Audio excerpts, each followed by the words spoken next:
안녕하세요. 저는 40대 번역가입니다. 미국이나 영어권 나라에서 출간되는 책이나 회사 자료들을 한국말로 번역하는 일을 하고 있어요. 번역만 해본 제가 제 이야기를 직접 써보려고 하니 생각보다 어렵네요. 하지만 여러분께서 재미있게 들어주시고 공감해주시면 정말 감사하겠습니다. 저희 두 사람은 부부가 되는 이 자리에서 부모님과 참석하신 여러분 앞에서 다음과 같이 서약합니다. 신랑은 아내를 맞이하여 항상 사랑하고 존중하며 건강할 때나 아플 때나 어려울 때에도 늘 변함없이 당신의 곁에 남을 것을 맹세합니다. 이 글귀는 우리가 결혼식을 올리면서 남편이 낭독했던 혼인서약문입니다. 정말 낭만적이고 따스하죠? 하지만 제 결혼 생활은 서약문하고 다르게 흘러갔습니다. 그 전쟁과 같았던 결혼 생활에 대해 여러분께 찬찬히 들려드리고자 합니다. 저는 원래부터 영어와 글쓰기를 좋아했어요. 자연스럽게 대학교에서 영문학과를 졸업하고 대학원에서 석사 과정까지 밟았지요. 하지만 번역책을 작업하면서 출판회사 직원들과 회식을 하게 되었고 거기에서 그 회사 직원인 규민 씨를 만나게 되었습니다. 제 옆에 앉아서 술을 잘 못 마시는 저를 대신해서 술도 마셔주고 저를 다정하게 챙겨주는 모습에 호감이 생겼어요. 그리고 회식이 끝나자 굳이 저를 집에까지 데려다 주겠다고 하더니 헤어지기 전 둘이서만 만나고 싶다고 데이트 신청을 하더군요. 우리는 그 당시 화제작이었던 할리우드 영화를 보는 것으로 데이트를 시작했어요. 저는 번역가가 직업이다 보니 영화를 보면서 즐기지 못하고 번역을 신경 쓰면서 다소 일적으로 관람하고 있었는데 옆에 앉아있는 규민 씨는 박장대소를 하기도 하고 눈물을 흘리기도 하면서 영화를 보는 모습이 인상적이었습니다. 남자가 그렇게 감정 표현이 다양하기가 쉽지 않은데 그 모습이 오히려 귀엽게 보여서 제 마음은 더 규민 씨를 향했어요. 다정하고 저를 배려해주는 규민 씨는 다 좋은데 딱 하나 꺼려지는 행동이 있었습니다. 둘 다 성인이고 돈을 버는데 남자만 데이트 비용을 부담하는 것은 차별이라고 생각해. 너는 그런 속물적인 여자가 아니지? 그런 점에서 우리는 딱 반반씩 더치페이를 하자. 규민 씨의 생각에 동의는 하지만 너무 대놓고 더치페이를 강요하니까 조금 기분이 상했어요. 하지만 그건 오게티일 뿐이고 규민 씨는 제가 일이 바빠서 잘 보지 못할 때 관대하게 기다려주고 제가 아프거나 속상한 일이 있으면 제일 먼저 달려와줘서 이제 그 없이는 못 살 만큼 사랑하게 되었어요. 그리고 그것은 규민 씨도 마찬가지였어요. 우리는 어느덧 결혼을 약속한 사이가 되었고 양가 어르신들을 모시고 상견례를 갖게 되었습니다. 처음 예비 시모의 얼굴을 보고는 저는 깜짝 놀랐습니다. 박색이 그런 박색이 없었어요. 탤런트 전원주 씨도 우리 시모 얼굴에 비하면 아주 고운 얼굴이라니까요. 키는 초등학생 수준으로 작고 파마머리에 눈썹 문신이야 워낙 우리 주변에 어머님들이 많이 하시는 거라 괜찮았어요. 하지만 얼굴이 크고 넙대대하고 눈이 작고 짝 찢어진 데다가 콧방울은 두툼한데 콧대는 거의 없다시피 해서 콧구멍만 훤히 보였어요. 그에 비해 입은 어찌나 크신지 말씀하시는 내내 그 입만 보게 되더라고요. 저도 모르게 예비 시모 옆에 계신 예비 시부와 예비 신랑, 그의 여동생까지 보고 있노라니 휴, 정말 다행이다 이런 생각이 들었습니다. 시부는 준수한 외모셨고 시누이와 예비 신랑은 시모보다는 오히려 시부를 닮은 것 같더라고요. 그래서 네 분의 가족에서 예비 시모만 아주 툭 튀어 보였습니다. 아니나 다를까 예비 시모는 말투도 고상한 쪽하고는 거리가 멀어 보이셨죠. 그래, 아가씨는 결혼하면 집에 눌러 살 건가? 아니면 지금처럼 계속 직장을 다닐 건가? 요즘 여자들이 교육도 잘 받고 했는데 설마 직장을 그만두는 것은 아니겠지? 기차통을 삶아먹었는지 목소리가 크고 우렁차서 처음 그 말씀에 정신이 번뜩 들 지경이었어요. 어머님, 저희 친정 어머님도 옛날부터 맞벌이를 하셨답니다. 그리고 저 대학원까지 열심히 공부했는데 일을 그만둔다는 생각은 안 해봤어요. 계속 일할 거예요. 오, 그래? 그거 듣던 중 반가운 소리구만. 젊은 여자들이 요즘에는 직장도 안 다니고 애도 한 명 낳고 집에서 뭐 하려고 그러나 모르겠더라고. 난 그 꼴은 못 보겠던데 아가씨는 아주 사상이 바르구만. 네, 잘 봐주셔서 감사합니다. 그런데 어머님께서는 무슨 일을 하세요? 제 질문에 갑자기 예비 시모는 얼굴이 어둡고 당황하는 기색으로 막 얼버무리기 시작하는 겁니다. 그때 갑자기 예비 신랑이 끼어들어 시모 대신 대답을 해주었습니다. 우리 엄마는 죽사업 하셨어. 지금은 잠시 다른 사업 구상 중이라 집에 계신 거지만 금방 또 새로운 사업 하실 거죠, 엄마? 물론이지. 나야말로 결혼하고 일을 쉰 적이 없이 우리 남매들 키웠다고. 말이 나와서 말인데 내가 좋은 사업 아이템이 있는데 아가씨 모아놓은 돈이 있으면 나한테 투자 한번 해보겠어요? 점점 대화가 정상에서 벗어나니 우리 친정 부모님의 안색이 나빠지셨습니다. 지금 이런 대화를 할 때가 아닌 것 같습니다. 서로 아이들 결혼에 승낙하신다면 결혼 일자를 얘기해보시면 어떻겠습니까? 예, 사돈 어르신 말씀이 맞습니다. 여보, 우리 애들 결혼 날짜를 잡아봅시다. 무한해진 예비 시모는 그제서야 입을 좀 다물고 분위기는 다시 조용해졌습니다. 서로 집안 간에 크게 기울고 참이 없이 비슷한 사정이다 보니 딱히 우리 결혼에 대해 반대하지 않으시고 결혼 날짜와 장소를 정하면서 상견례 자리는 잘 마무리되었습니다. 그 자리가 저에게 좋았던 것은 남편의 여동생은 저보다 1살 어린 또래인데다가 성격이 좋고 말도 잘 통해서 우리는 금세 자매처럼 친해졌다는 것입니다. 오빠 한 명만 있던 저는 여동생이 생긴 것 같아서 좋았고 서로 전화통화도 자주 하고 가벼운 선물도 하면서 우리는 더 가까워졌어요. 결혼을 준비할 때 예비 신랑과 말이 잘 통하지 않을 때 예비 시누이와 얘기하면서 많은 도움을 받을 수 있었어요. 현아 씨, 어머님이 당신 다이아 반지는 꼭 받고 싶어 하신다고 들었거든. 오빠도 자기 엄마가 사업상 체면 때문일 거라고 나한테 좀 해주라고 강요하고 있어서 좀 고민돼. 전셋집 때문에 여력이 없어서 내 다이아 반지도 안 하고 넘어가려고 하는데 어머니 것은 맞춰드려야 하는 걸까요? 언니, 우리 엄마 요구 일일이 맞춰주다가는 집안 뿔이 뽑힐 거예요. 언니 결혼 반지도 못하는데 우리 엄마만 해준다고. 아니, 우리 오빠가 정말 그렇게 얘기했어요? 그건 좀 경우가 아니지. 그리고 우리 엄마가 지금 만나는 사람들이 뭐 대단하다고 사업상 체면이래. 참나. 아니, 안 그래도 궁금했는데 어머님이 무슨 사업을 하셨었어요? 아유, 사업이랄 것도 없어요, 언니. 예전에는 밀수를 좀 오래 하셨다고 들었는데 그걸로 돈은 좀 버셨는데 툭하면 경찰에 잡혀가고 나중에 한 번은 진짜 징역 살 뻔했거든요. 그 뒤로 밀수 접고 화장품이나 생활용품 방판 사업 있죠? 다당에 판매 같은 것을 이것저것 했었어요. 엄마가 사람들 만나는 거 좋아하고 이거 사라 저거 사라 그런 얘기 쉽게 하는 성격이라 일은 잘 맞는데 돈벌이는 그냥 그랬던 것 같아요. 아빠 월급으로 주로 살았지 엄마가 돈을 얼마나 벌었는지 딸인 나도 잘 모르겠는데요.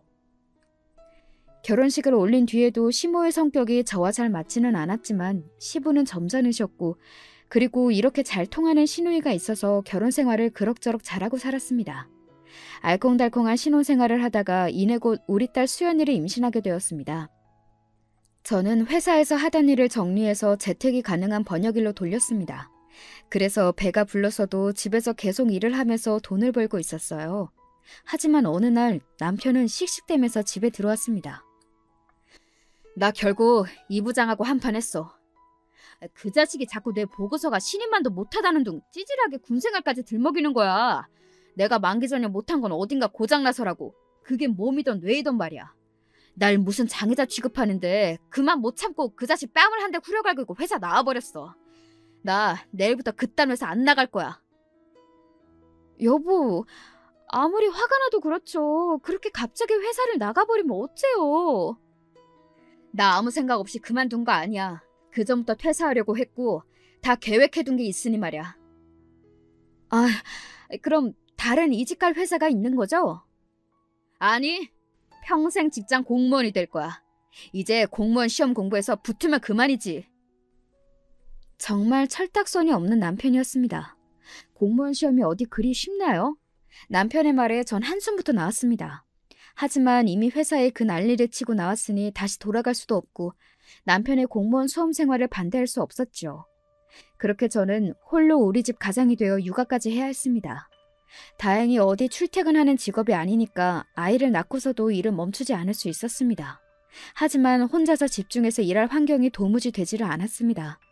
돌아서면 아이 젖먹일 시간이고 돌아서면 잠에서 깨서 울어다니는 통에 일을 할 수가 없었어요. 회사도 안 나가는 남편이 아이를 봐주면 되지 않겠냐고요?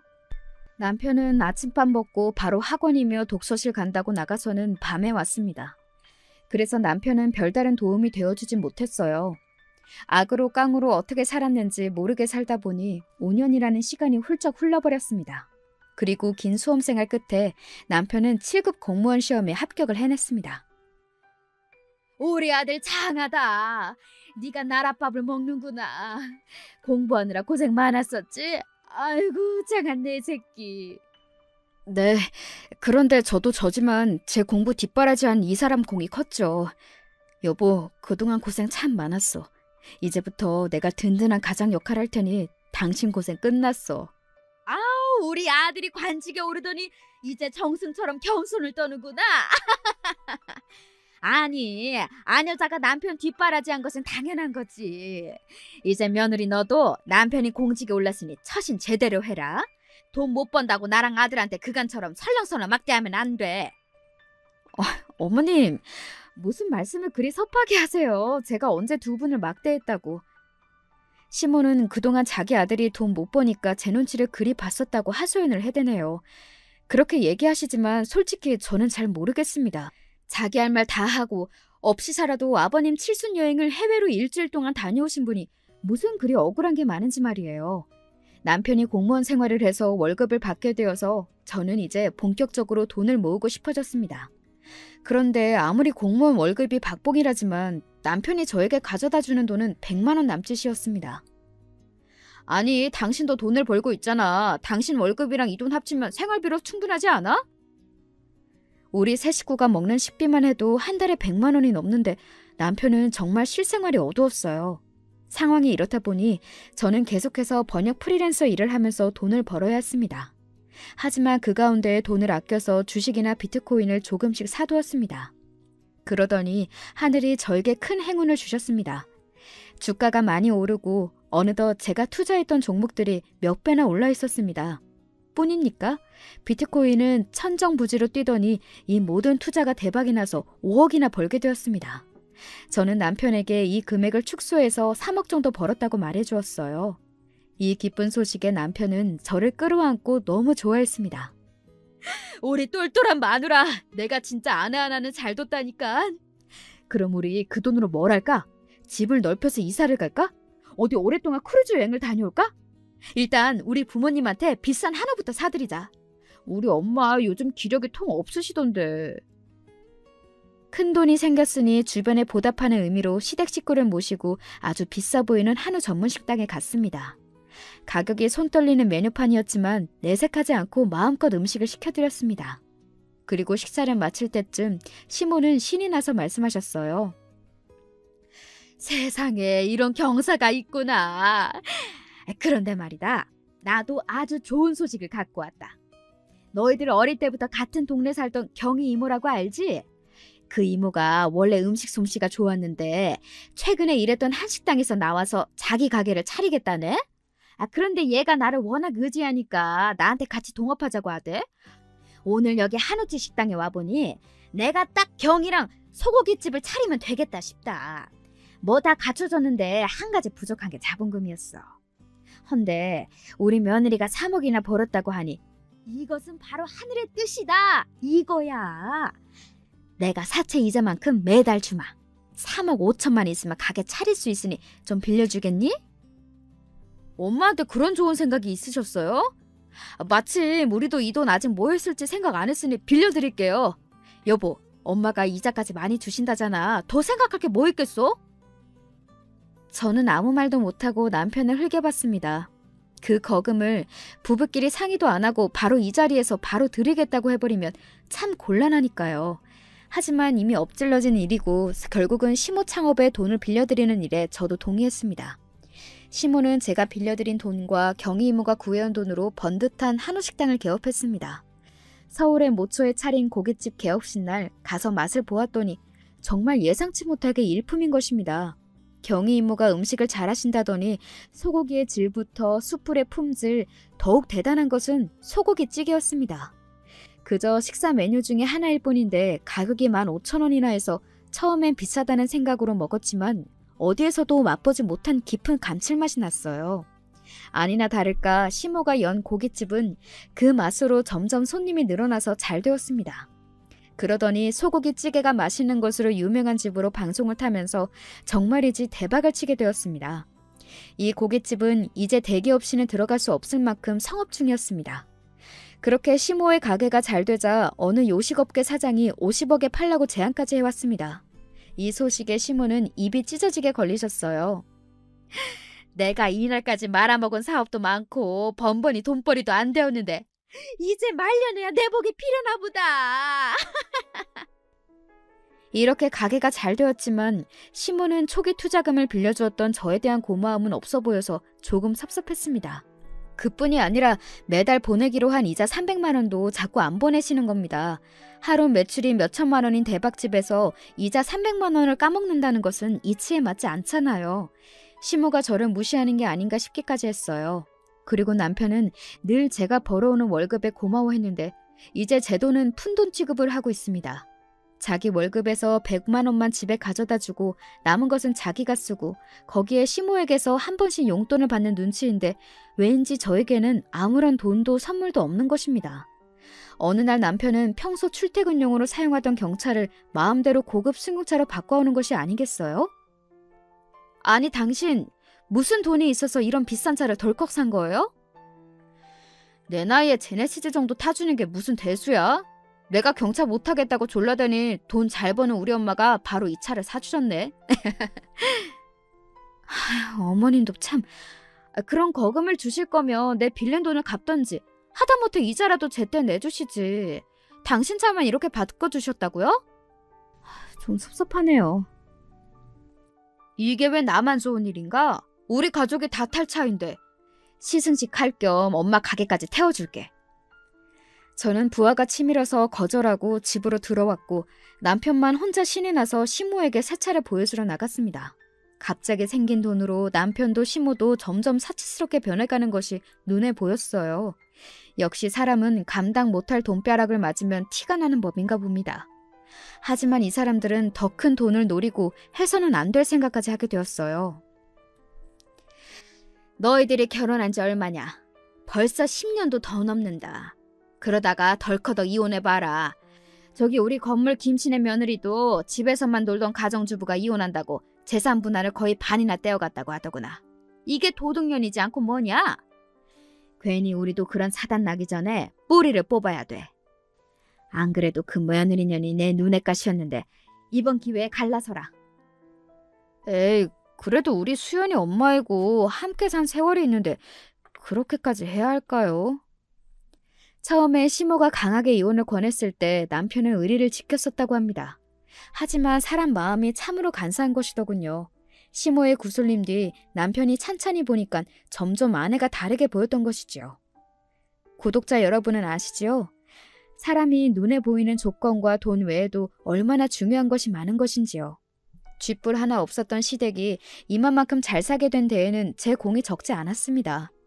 투자금은 떠나서 남편이 무직으로 살 때 우리 수연이 출산 병원비조차 없을 때 모든 생활비는 제가 모은 돈과 친정에서 도와주신 돈으로 해결했죠. 그리고 시모가 무릎 인공관절 수술할 때나 그 외에 시부가 아프실 때마다 제가 그 병원비 등을 해드렸습니다. 그뿐인가요? 신우이가 시집 갈 때에도 시댁에서 돈 없다고 나몰라라 할 때 그냥 시집 보내기가 짠한 마음에 제가 500만 원 주면서 신혼여행비에 보태라고 했습니다. 그리고 남편이 공무원 시험에 떨어져서 흔들릴 때마다 마누라로서 바가지 한번 긁지 않고 든든히 지원해 주었지요. 그런데 이제 와서 그런 저의 모든 수고와 공은 아무것도 아닌 것이 되어버리나 봐요. 남편은 시모가 이혼을 종용하고 나서부터 하루가 다르게 저를 대하는 태도가 냉랭해 갔습니다. 어느 출근 준비를 바쁘게 하던 아침이었습니다. 아, 이게 아니잖아. 당신 그렇게 센스가 없어서 어디다 쓸래? 10년 넘게 살면서 아직도 내 취향을 못 맞추겠어? 이번 주 세미나 교육에 갈 때 자료들이랑 책이 모두 담길 수 있는 큰 사이즈의 가방을 사오랬지. 누가 어딜 마실 가냐? 여기에 자료가 다 안 들어가잖아. 어머머, 조금 작네? 아, 미안해요. 내가 오늘 가서 사이즈 더 큰 걸로 바꿔올게. 그런데 그러면 그렇다 말을 하면 되지. 왜 그리 짜증내고 썽을 내요? 당신이 미련 곰탱이처럼 답답하니까 그렇지. 집에서 살림만 하니까 더 미련해지는 거 아니야? 당신 무슨 말을 그렇게 해요? 내가 쭉 놀았어요? 살림만 했냐고요? 당신 돈 못 벌어올 때부터 내가 일했던 10년을 까먹은 거예요? 비날 수치가 너무 높아서 일을 쉰 지 1년도 안 됐수다. 진짜 너무하네요, 당신. 아, 됐어. 아침부터 기분 잡치게. 아휴, 나 출근해. 정말 별것도 아닌 것에 트집을 잡고 과하게 화를 내고 짜증을 내는 남편의 모습에 저도 점점 스트레스가 커졌습니다. 이런 게 이혼 사유라기엔 사소하지만 진짜 별거라도 하고 싶네. 이런 마음이 들던 어느 날 시댁에 갔다가 남편이 시모와 얘기하는 것을 엿듣게 되었습니다. 그동안 이혼 생각은 좀 해봤냐? 아, 왜 쟤를 계속 네 마누라로 달고 다니는 거야? 으이그 모질지 못한 놈. 어서 정 떼어버려. 너 심 사장 알지? 내가 저번에 얘기한 우리 고깃집 사고 싶어하는 작자 말이다. 얘야, 듣자 하니까 심 사장한테 여식이 하나 있다는구나. 이혼한 지 몇 년 된 혼자 사는 얘인데 나이도 너랑 비슷하고. 어떠냐? 엄마도 참 뭐가 어때요. 40대 후반이 늑다리 이혼녀랑 나랑 뭐 어쩌라고. 남편은 여자의 나이가 많은데 자기랑 붙여주려고 하는 시모에게 기분 나쁘다는 반응이었습니다. 뭐 나이야 좀 많긴 한데. 아유, 이 멍충아. 심 사장 재산이 얼만데 그런 철없는 말을 하는 기야? 우리 고깃집 50억도 사려는 작자인데 돈이 얼마나 많겠냐고. 게다가 그 집 딸이랑 결혼만 해봐라. 나중에 심 사장 죽으면 그 돈 다 우리 것이 되는 거야. 그러니까 별 볼 일 없는 친정 가진 네 마누라 같은 건 이제 필요 없어. 이혼해! 그제야 남편은 심드렁하던 태도를 바꾸어 흥미롭다는 눈빛으로 시모 이야기를 경청하기 시작했습니다. 그럼 엄마, 나 진짜 저 사람이랑 이혼하고 심 사장 딸이랑 어떻게 해봐? 아주 요즘 관청 다니기 죽을 맛이긴 해요. 5년 죽자고 공부해서 들어가긴 했는데 왜 그렇게 일도 많고 진상도 많은지 일하기 힘들어 죽겠어. 아, 누가 공무원이 일 조금 하고 편하다고 한 거야? 그 심사장 딸이랑 결혼하면 공무원 때려칠 수 있겠지? 아유, 두말하면 잔소리지. 몇백억의 자산가가 장인어른인데 널 그딴 공무원이나 하게 두겠냐? 나도 고깃집 하느라고 삭신이 쑤셔서 미치겠어. 아유, 돈은 잘 벌리는데 어디 하루라도 쉴 수가 있어야 말이지. 그냥 심사장한테 팔고서 그 돈으로 놀고 먹고 싶긴 한데 하루 매상 보면 또 지금 팔기엔 아깝고. 아유, 마음이 오락가락한다. 남편과 시모는 둘이서 속닥거리면서 저를 내치고 새로 남편과 짝질 여자까지 상의하는 지경에 이르렀던 것입니다. 사람이 돈 앞에 눈이 횟가닥할 수도 있겠지요. 하지만 그 고깃집은 제 덕에 차릴 수 있었던 곳입니다. 사람이라면 그런 은혜를 갚는 것이 우선 아닐까요? 심지어 시모는 잘 되는 고깃집이 힘들다며 팔고 싶어서 난리이고, 남편은 제 뒷바라지 끝에 합격한 공무원 생활을 그만두고 싶어서 난리이고, 그냥 놀고 먹을 생각 외에는 하지 않는 사람들이지 않을 수가 없네요. 저는 지난 세월에 대한 후회로 가득 차올랐습니다. 조용히 시댁에서 나와서 걷다 보니 동네 놀이터가 보여서 벤치에 앉아서 옛날 생각도 하고 남편에 대한 원망으로 눈물이 나서 손으로 훔치고 있었습니다. 놀이터에 아이들이 많지는 않았지만 4~5살로 보이는 아이 2명이 엄마들과 함께 놀고 있었습니다. 우리 수연이도 저런 나이가 있었지. 저 때 정신없이 혼자 일하면서 수연이 키웠어도 참 행복했는데 지금은 돈이 많아졌다 한들 무슨 소용이란 말인가. 정말 사람들이 다 싫고 원망스럽다. 저런 남편과 시모 따위. 그래, 이혼해주자. 보고 살아봐야 나만 쓸데없는 인간 취급하고 구박할 것이 아닌가. 이렇게 자포자기의 심정으로 제가 이혼하고 물러나주기로 마음을 먹고 있었어요. 그때 제 전화벨이 울렸습니다. 신우이 현아였어요. 언니, 나 지금 엄마 집에 왔는데 갑자기 언니가 사라졌다고 하네요. 어디 갔어요? 현아야, 나 너무 억울하고 서러워서 어떻게 하면 좋니?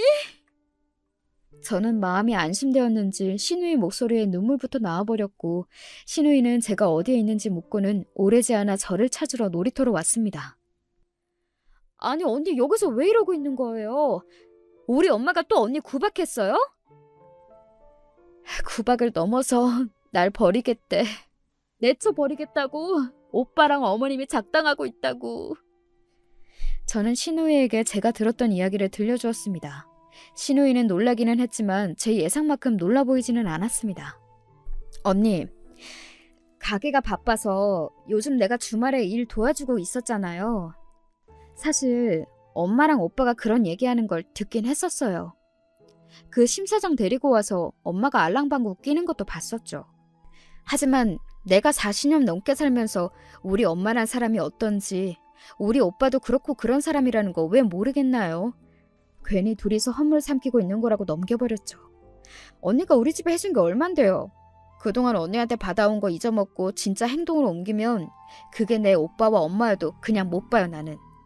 내가 옆에서 그 사람들 말리고 그런 짓 못하게 해줄게요.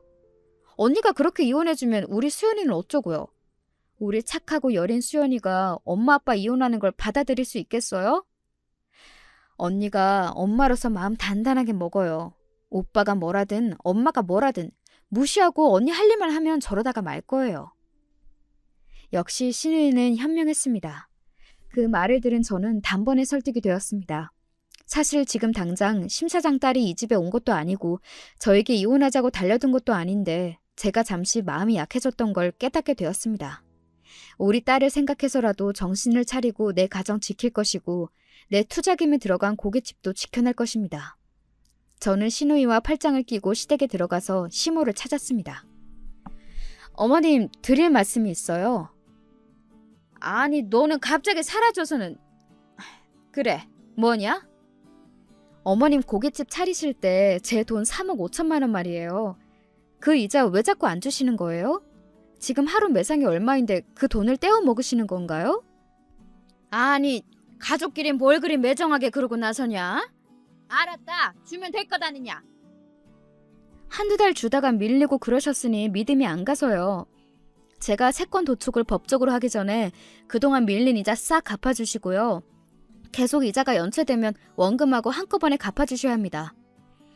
제가 눈에 쌍심지를 켜고 분명하게 말씀드리니까 그제야 시모는 얼렁뚱땅 넘어가면 안 되겠던지 밀린 이자를 제 계좌로 보내주었습니다. 하지만 아직도 여전히 밀린 이자를 보내주지는 않고 차일피일 미루면서 쌓여 있었지요. 전 이제 남편도 시모도 정이 뚝 떨어져서 잘해주고 싶은 마음이 들지 않았습니다. 그리고 당신도 앞으로 공무원 월급 받은 거 고스란히 갖고 와요. 생활비를 자꾸 제대로 안 주는데 그러면 내가 당신 월급 차압 들어갈 거야. 뭐? 내 월급을? 아니 갑자기 왜? 싫어. 내가 계산기 가져와서 다 따져볼까요? 결혼해서 그동안 내가 번 돈 다 합쳐도 당신이 지금부터 은퇴 때까지 벌 돈은 돼야 할걸? 우리 수연이 학원도 늘릴 거고 나도 번역 사업하느라 생활비 못 내니까 앞으로는 당신 월급으로 우리 생활해야 해. 아니 제가 뭘 잘못 먹었나? 갑자기 왜 저렇게 눈에 쌍심지를 켜고 돈돈거리는 거야? 왜요? 어머님이 돈돈거리는 건 사업이고 제가 그러는 건 미친 건가요? 평소 같으면 그쯤하고 조용할 저는 끝까지 시모의 말 한마디에 따박따박 말대꾸를 하니까 시모는 기가 막히다는 듯이 혀를 차면서 남편을 데리고 방으로 들어갔습니다. 네, 그 둘이 무슨 얘기를 할지 눈에 안 봐도 뻔합니다. 그때 가서 이혼을 하던 안 하던 간에 이제 저도 그저 참고 넘어가지만은 않을 거니까요.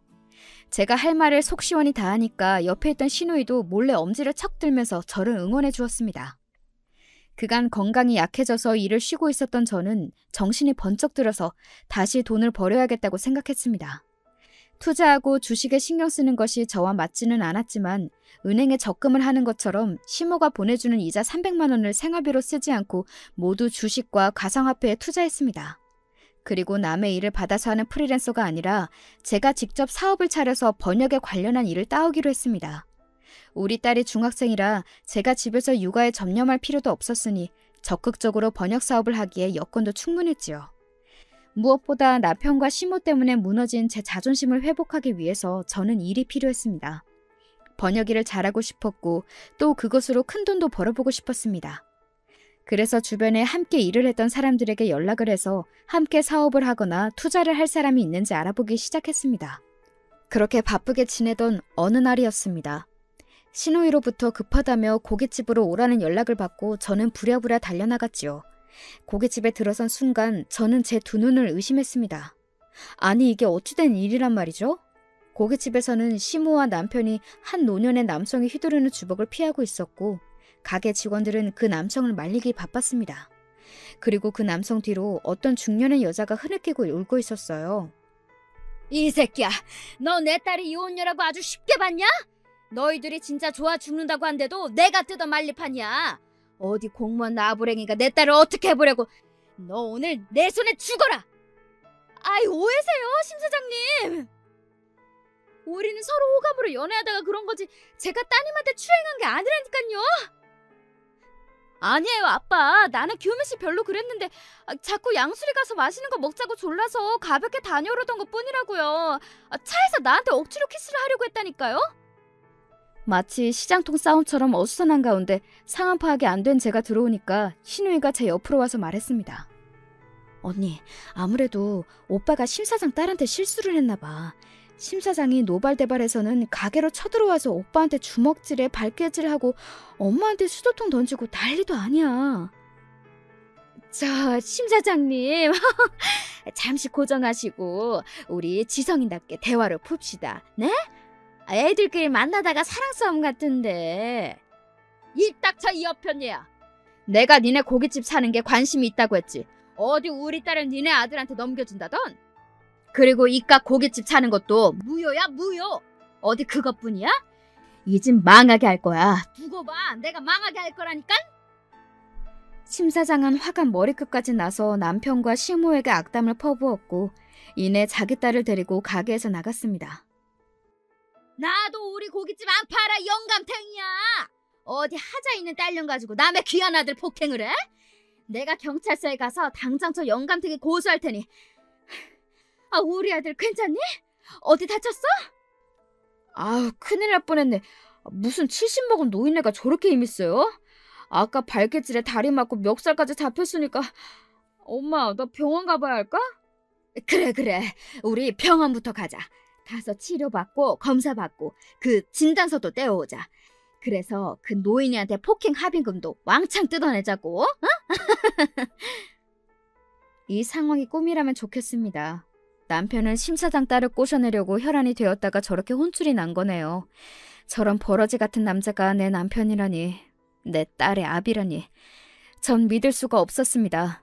시모는 자기 아들이 다쳤을까봐 남편을 부축해서 병원을 가려고 나오려던 참이었어요. 그러던 중 가게 문에 서 있는 저를 발견했죠. 아니, 여보. 얘야, 지금 네가 본 것은 오해다, 응? 두 사람은 저를 보고는 눈이 동그래져서 말을 버벅이고 있었어요. 더 이상 참지 못한 저는 아무 말도 없이 그대로 가게에서 나왔고 집으로 달려갔습니다. 이런 꼴까지 보고 나니 더 이상 그 남자와 한 집에서 살 수 없었어요. 신물이 날 만큼 돈만 쫓아드는 시모의 낯짝도 다시 보고 싶지 않았습니다. 저는 가방에 남편의 옷가지와 물건들을 싸기 시작했습니다. 그리고 현관 비밀번호를 저만 아는 곳으로 변경해 놓았어요. 잠시 뒤 학교에서 돌아오는 딸과 시누이가 함께 집에 와서 문을 열어주었습니다. 엄마, 현관 비밀번호가 왜 바뀌었어요? 그리고 이 짐들은 뭐야? 어디 여행 가세요? 수연아, 너 아빠를 얼마만큼 사랑하니? 엄마, 갑자기 무섭게 왜 그래? 그냥 가족이잖아. 사랑하고 애틋한 건 아니어도. 엄마는 아빠와 이혼하기로 마음먹었단다. 그치만 수연이는 여전히 아빠의 딸이고 엄마의 딸이야. 네가 너무 충격받지 않았으면 좋겠어. 엄마는 아빠를 집에서 내쫓을 거야. 엄마 아빠가 헤어지고 나면 수연이는 누구와 살 거야? 우리 딸은 갑작스러운 이야기에 놀라서 가만 서 있었습니다. 언니가 받은 충격은 내 이해하지만 수연이에게 바로 그렇게 물어보면 얘가 당황하고 말잖아요. 수연아, 고모가 다 설명해줄게. 이리 들어와.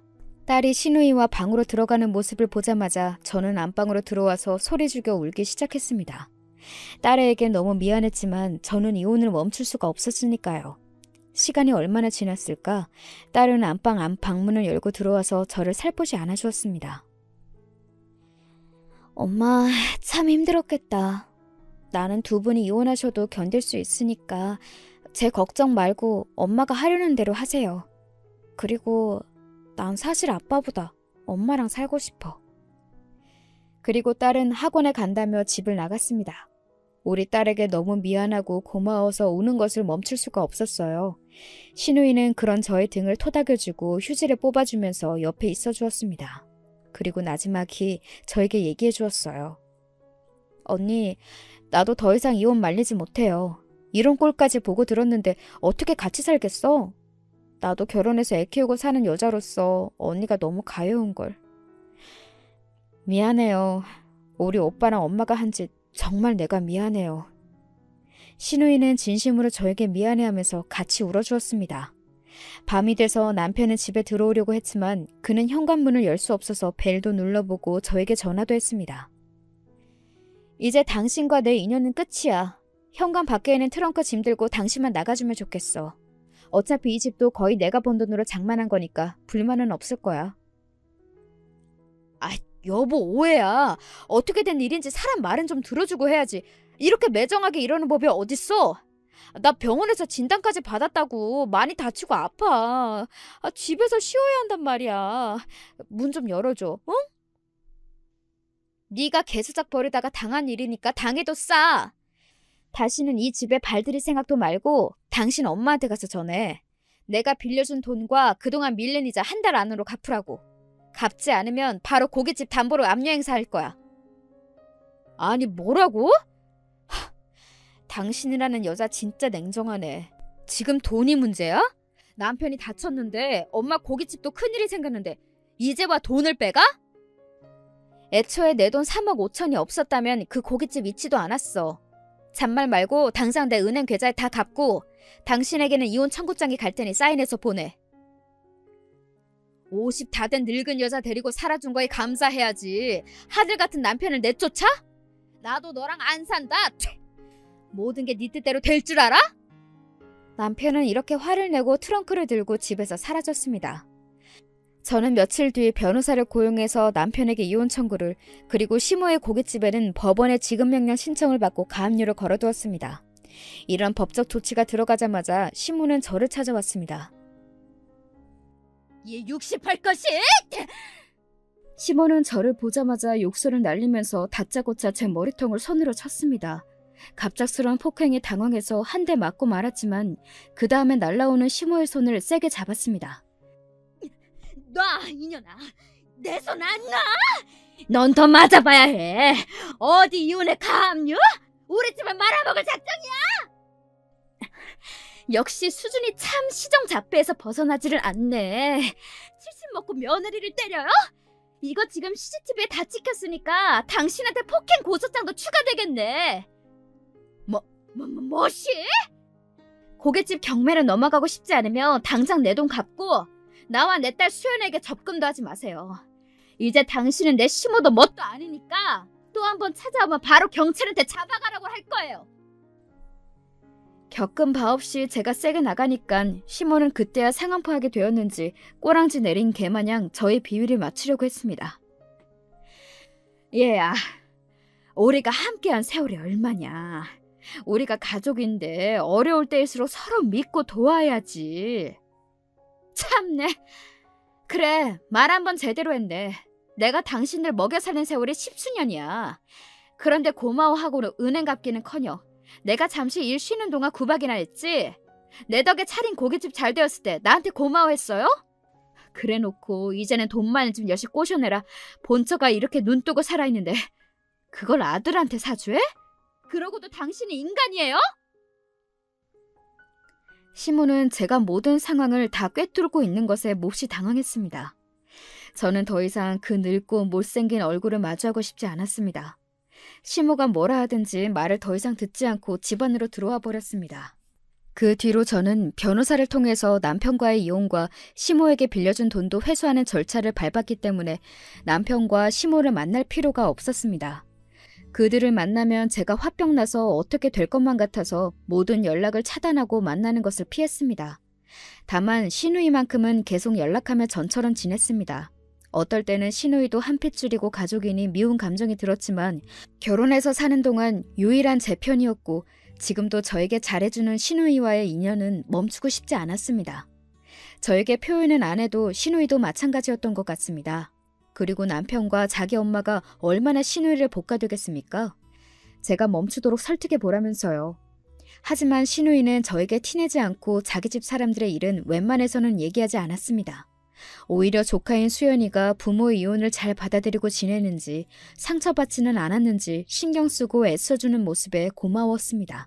남편과 시모는 재산 분할과 수연이의 친권 문제 그리고 채권 회수에 대해 크게 저항했지만 다행히 능력 있는 변호사가 중간에 잘 처리해 주어서 대부분 제가 원하는 대로 결과가 나왔습니다. 1년 조금 넘게 시간이 걸렸지만 수연이의 양육권과 지금 살고 있는 집도 저에게 돌아왔습니다.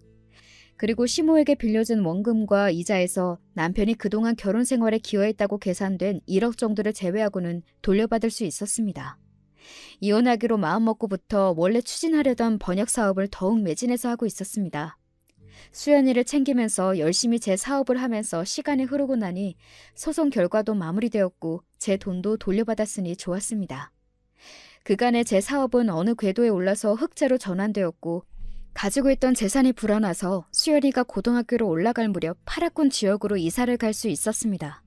그렇게 충실하게 다른 데 눈 돌리지 않고 육아와 일에만 외진하고 살면서 남편과 시댁일에 대해 관심을 끊고 살고 있었죠. 시누이의 생일이 되어서 저는 생일 선물로 백화점 상품권을 보내면서 오랜만에 통화를 하게 되었지요. 언니 너무 바쁜가 봐요. 우리 연락한 게 얼마 만이에요? 맞아. 나 그동안 참 바삐 살았지. 건강하게 잘 지내고 있어? 고모부랑 애들도 잘 있는 거지? 네, 우리 가족들 모두 건강하고 잘 지내고 있어요. 우리 오빠랑 집이 문제지 뭐. 응? 왜, 그동안 무슨 일이 있었어? 언니 성격에 괜히 우리 집 일 알아봐야 마음 복잡할 것 같아서 내가 그동안 얘기 안 했는데 이제 해도 돼요? 나 이제 마음 정리도 다 되었고 요즘 사는 게 평안하고 좋아. 뭐 전 남편 소식 정도야 들어볼 수 있지.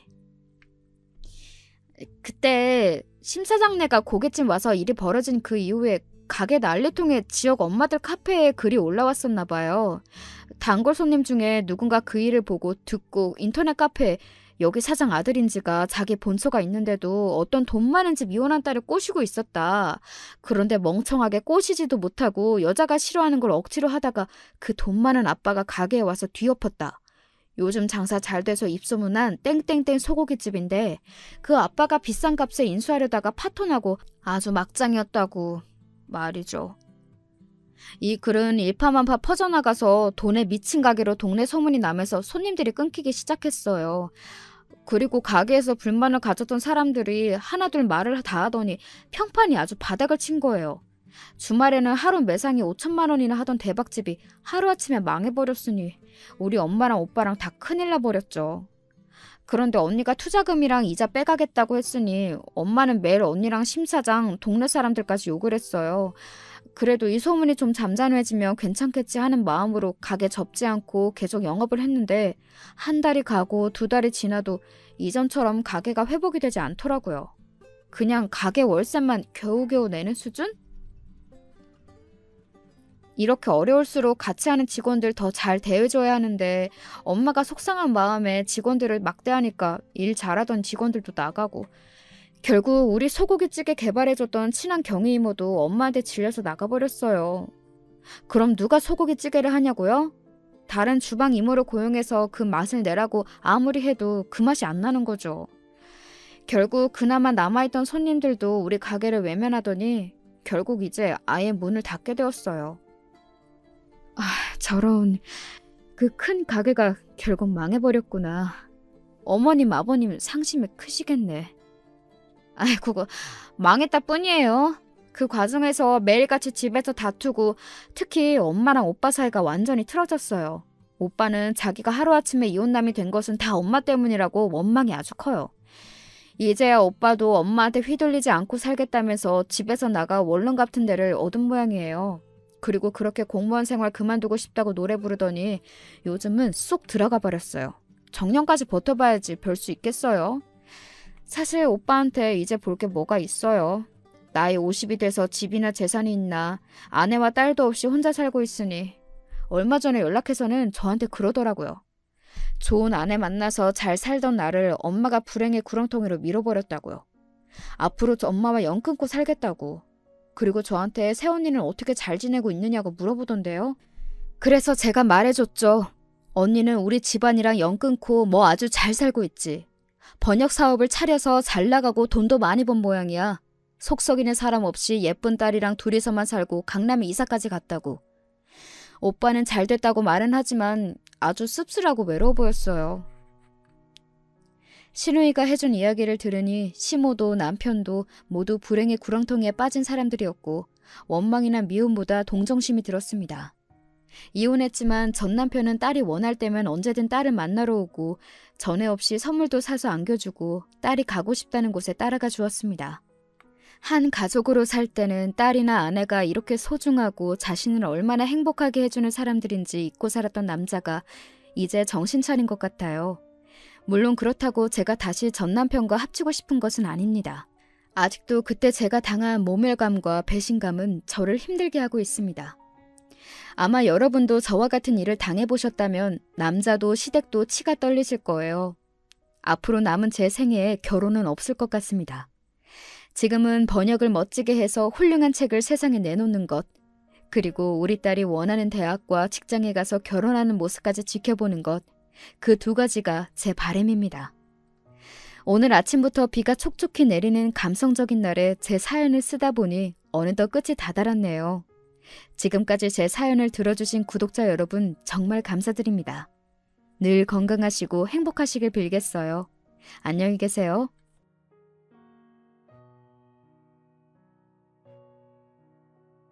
안녕하세요. 저는 젊을 적에 라디오 듣는 것을 무척이나 좋아했다가 나이가 든 지금은 사연에 빠지다 채널을 즐겨 듣고 있는 애청자예요. 자식을 키워놓고 유유자적한 일상을 보내고 있는 아줌마이기도 하고요. 어렸던 시절에 조금은 내성적인 소녀였던 저는 현실 속 친구들과 왁자지껄 떠들며 놀기보다는 제가 만들어낸 상상 속의 친구들과 대화하는 걸 즐겨 했었죠. 그런 괴짜 같은 면모를 들킨다면 놀림을 받을까봐 꼭꼭 숨기기도 했었고요. 저는 이야기라면 무엇이든 가리지 않고 접하는 걸 좋아했습니다. 팍팍한 현실을 언제든 도피할 수 있게 해주는 요소였고 이야기를 들으며 빠져드는 것엔 돈이 들어가지 않았기 때문이었죠. 다들 어떻게 살아가고 계신가요? 자녀들을 두신 분께서는 다들 형편들이 넉넉하신지요? 제가 일전에 유튜브를 보다가 요즘 청년들이 일을 하기 싫어하는 이유라는 내용을 발견했는데 그 반응들에 깜짝 놀랐습니다. 흔히 부자들은 부모가 자식한테 돈을 물려준다라고만 생각하지만 역으로 가난한 부모들은 자식한테 가난을 물려준다는 개념을 사회가 놓쳐온 게 문제라는 지적들이 있더라고요. 가난을 물려받은 자식들은 인터넷이라든지 유튜브가 발달한 시대에 살고 있어서 남들과 스스로 비교하기 때문에 출발선부터 뒤처져 있다는 좌절감을 안게 되고 패배주의에 물들어 버린다는 얘기였습니다. 그 의견들을 보면서 저도 모르게 안타까움의 탄식이 나왔습니다. 이제는 자본주의가 끝에 끝을 달리고 있는 듯 싶었어요.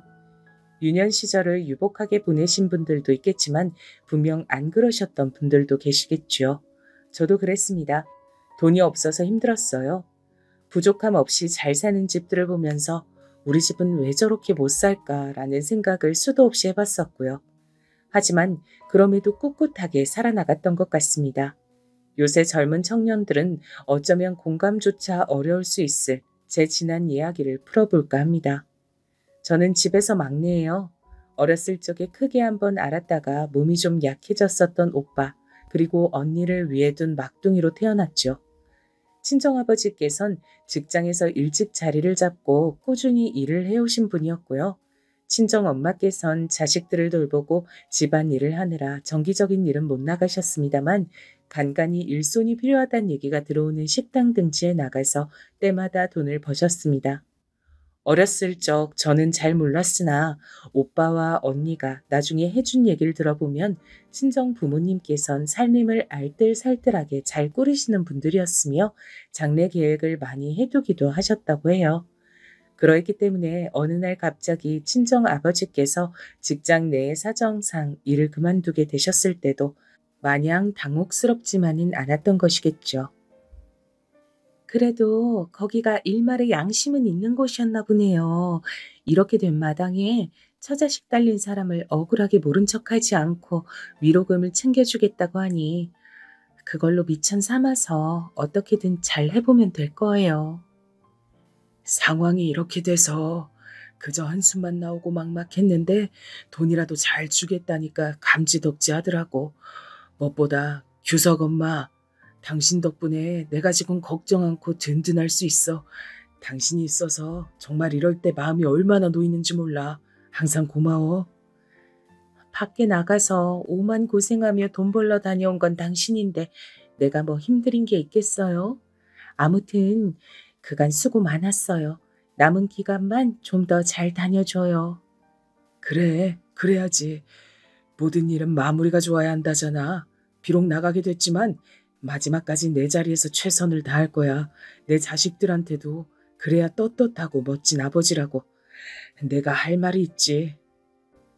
친정 엄마께선 원체 총기가 있고 영민하신 분이었다고 해요. 젊으셨을 땐 더 그랬다고 합니다.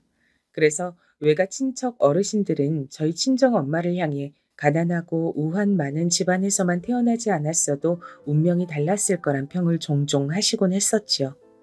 그리고 친정 아버지께선 심성이 무척 고든 분이셨어요. 어찌 보면 고지식하고 고리타분하셨습니다.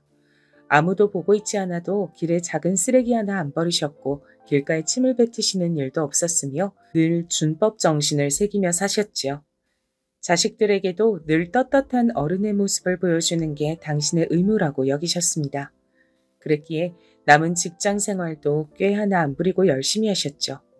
어차피 떠나기로 한 사람 얼마나 일을 열심히 하다가 가든 말든 아무도 신경을 안 썼을 텐데 스스로에게 부끄럽지 않다고 하시며 강제적인 퇴사가 결정된 이후에 오히려 그 이전보다 더 부지런하게 출근하셨고 일을 꼼꼼하게 마무리하느라 늦게 퇴근하셨습니다. 그런 친정 아버지를 오빠와 언니는 자랑스럽게 바라보며 컸다고 했고요. 하지만 너무 고든 나무까진 그렇지 않은 것보다 잘 부러진다고 하죠. 제 친정아버지의 고든 심성이 독이 되는 일이 있었습니다. 성실하고 책임감이 강하신 분이었으니 당신의 친가족들을 외면하지 못하셨던 거예요. 친정아버지의 퇴사 소식을 알게 된 친할머니께서 눈에 불을 켜고 달려들었던 겁니다. 예, 제필아. 네가 동생이 돼가지고 형의 어려움을 모른 척하면 쓰겠니? 네 동생들은 또 어떻고? 다들 요새 어려워서 하루가 멀다 하고서 곡소리를 내고 있는 형국인데 네가 도와주면 형제가 다 어려움을 벗어날 수 있잖아. 네가 설마 모른 척할 건 아니지? 너는 그 돈 없어도 당장 굶어 죽진 않겠지만 네 형은 요새 거래처인지 하는 곳에 돈을 못 줘서 발을 동동 구르며 피가 말라가고 있어. 이러다 네 형부터 죽겠다. 저도 그 사정은 알고 있습니다만 어머니, 저희 식구도 지금 그 돈만 바라보면서 지내고 있어요. 앞으로는 그 돈에 의지해서 뭐라도 해보고 먹고 살아야 하니까요. 아, 그니까 글쎄. 그건 나중의 일이잖아. 눈앞에 급한 불부터 꺼야 되지 않겠어? 네 형수 지금 우는 꼬라지가 네 눈엔 안 보여. 얘가 시집 온 지 올해로 15년째인데 내가 온갖 구박을 해도 눈물 한 방울 안 떨구던 독한 것이 이렇게 우는 건 내 지금에 와서 처음 본다. 형수님은 왜 또 울고 그러십니까? 날도 더운데 어머님 여기까지 왜 모시고 와서 이러세요, 정말. 이럼 제 마음이 너무 어려워집니다. 친정아버지께서 힘든 내색을 비치셨으나 소용없었죠. 왜냐하면 친할머니와 큰어머니, 친정아버지의 마음을 어렵게 만들고 싶어서 환장하셨던 분들이었으니까요. 그거야말로 두 분이 바라시던 바였습니다. 두 분은 친정아버지의 직장에 매일같이 찾아가서 하소연과 눈물을 토해내셨어요.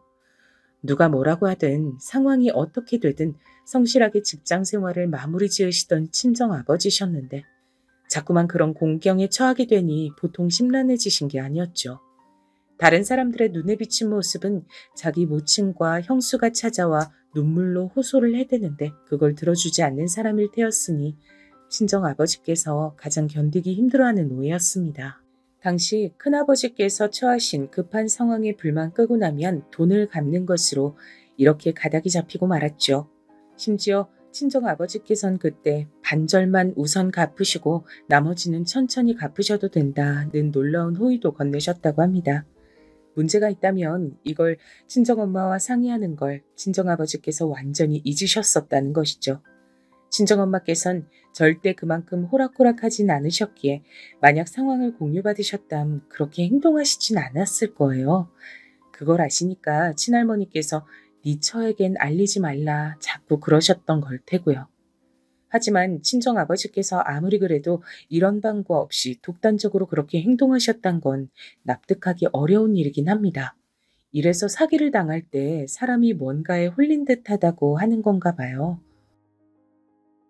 뭐라고요? 지금 뭐라 그랬어요? 그 돈을 당신 집에다가 홀라당 다 갖다 바쳤다고?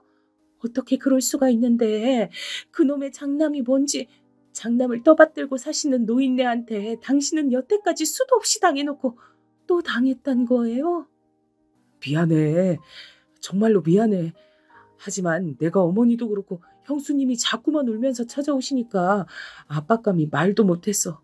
너무 괴로웠어. 안 갚겠다고 하는 것도 아닌데 차라리 그 돈을 빨리 줘버리기로 하면 낫지 않을까 싶어. 그렇게 됐던 거야. 당신한테 미리 말을 못한 건 정말 미안하게 생각하고 있어. 미안하단 말은 필요 없어요. 소용도 없는 사과를 받아서 뭐 하겠어요? 내가 이렇게 어처구니 없이 눈 뜨고 코 베이는 상황을 겪어야 하다니. 아니 잠깐, 이럴 때가 아니지. 당장 찾아가서 그 돈 달라고 해야지. 지금 찾아가려고?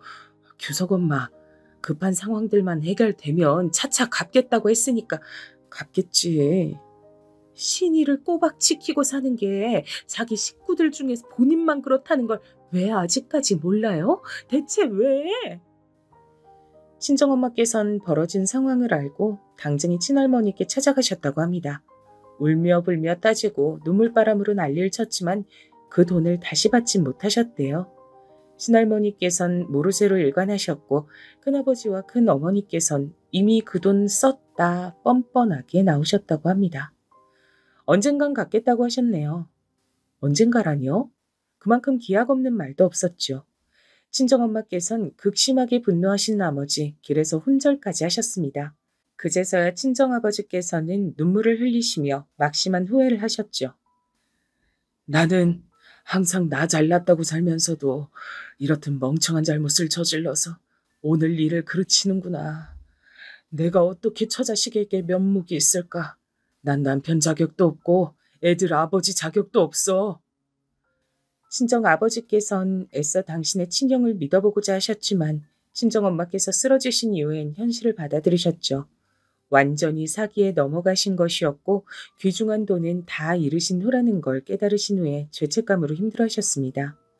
그 돈으로 앞으로 5 식구 살아갈 새로운 그림을 친정엄마께선 그려놓고 계셨으나 모든 것이 물거품이 된 후였어요. 그 사건 이후 친가와의 왕래도 뚝 끊겼고요. 오빠와 언니는 친가 사람들을 떠올리기만 해도 그 이후로 이를 갈았습니다. 가난한 형편에 그대로 발이 묶여 살게 만든 원수들이라고 여겼죠. 그래도 다행인 건 저희 식구들끼린 똘똘 뭉쳤단 거예요. 깊은 죄책감에 좌절하고 마신 친정아버지를 보며 친정엄마께선 모든 원망을 접어두기로 하셨어요. 미련할 만큼 우직하고 의가 넘치는 당신이 답답하고 미울 때도 많았지만 그렇기에 내가 애초에 좋아했던 남자니까 부분 죽어서 일심동체인데 뭘 어쩌겠어. 함께 다시 일어납시다. 우리 뭐라도 해봐요. 당신이 항상 그랬잖아요. 자식들에게 떳떳한 부모고 싶다고요. 그러자 친정 아버지께서도 절망감을 털어내셨고 막노동판을 전전하시려던 계획을 철회하셨으며 친정엄마와 함께 수레 하나에다가 각종 먹거리를 실은 채 장사를 다니기 시작하셨습니다. 어렸던 저는 오빠와 언니에게 맡겨두신 채 하루 종일 바깥에 어느 동네이든 전전하시면서 장사를 하셨어요. 그래서 제 기억 속에 박힌 두 분의 모습은 늦은 밤에 서로의 어깨와 다리를 주물러주고 내일을 대비하여 금방 닳아버리는 신발의 밑창을 항상 주의 깊게 살펴보시던 모습들이었습니다. 그렇게 고단하신 와중에도 친정아버지께선 어디선가 얻어오신 각종 신문들을 꼭 보셨던 것으로 기억해요. 세상이 돌아가는 걸 놓치지 않으셨죠. 그래서 호기심 많았던 언니가 이런저런 질문을 던져도 어떤 것에든 답변을 잘 해주셨습니다. 저희 가족의 척척 박사셨어요. 친정 부모님께서 온갖 노력을 다하셨던 덕분에 잠잠하기만 했던 가세가 조금씩 펴지기 시작했습니다. 시간이 좀 지나서는 아담하긴 해도 번듯한 가게를 하나 내게 되셨죠. 여러 우여곡절이 있긴 하였으나 이제부턴 저희 식구에게 평탄한 앞길만 펼쳐질 줄 알았습니다. 이사도 계획하게 됐고요.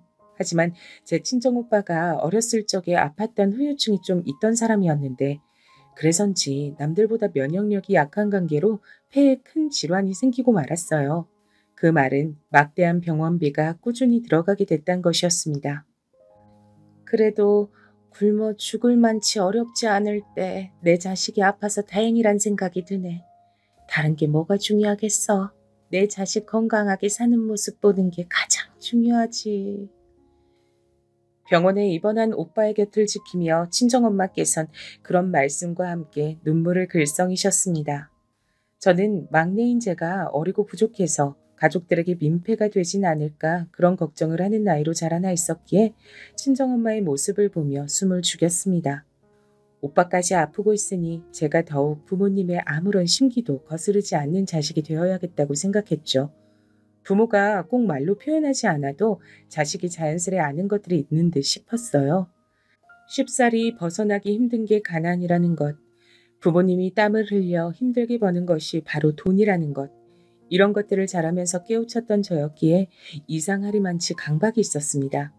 제가 가족들에게 민폐가 되면 안 된다는 것이었죠.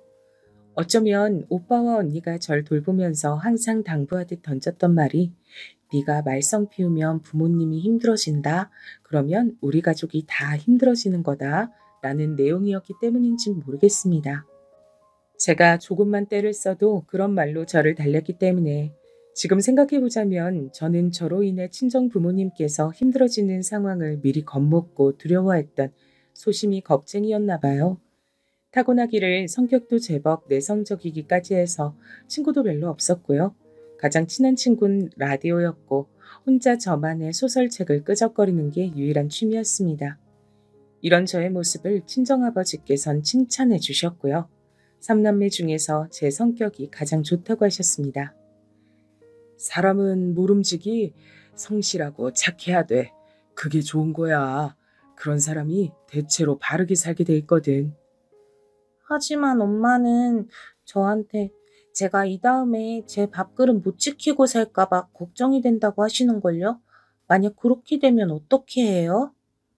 내 눈엔 우리 막내 공주님이 똑 부러지게 알아서 잘할 것 같지만 설사 만약에 남들한테 못 이겨먹고 손해를 좀 보면서 살더라도 그게 뭐 어떻단 거야. 정직하게 신념을 지키며 살면 그것으로 그만이지.